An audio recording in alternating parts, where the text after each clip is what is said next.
Maganda pa yung nagtitinda. Sana. Hi guys, pupunta kami Circle Gagala.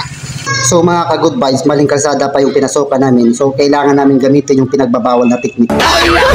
Kailangan kong bumaba para itulak yung motor makatawid sa kabilang kalsada. Dito na kami sa Circle Monumento. Kasama ko si Tid Pailong. At saka si Boss Amo Manager, mga ka-good vibes, si Mr. Ray Cordoba, mga idol. Naligaw pa. Pa rin. Bicycle, no? Kung gusto nyo mag-arkila ng tricycle guys, ito lang yung may hawak ng cellphone, i-contact nyo lang matik yan guys. Tid Pailong yung maalalahanin at maalagaan pagdating sa pasahero, mga ito. Siyempre kasama ko si Tid, yung masigasig na driver. Paano masabi? Pupunta kami doon sa pesto ni Mr. Wally Cordoba, mga ito. Oh my God! Wow! Hey guys, kung gusto nyo bumili ng accessories, andito lang yan guys.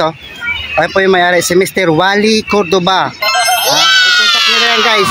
Pag magandang usapan, kung madami-dami ang mga palaruan yung bibiliin guys, i-contact nyo lang si Mr. Wally Cordoba. Dito lang yan sa Monumento Circle.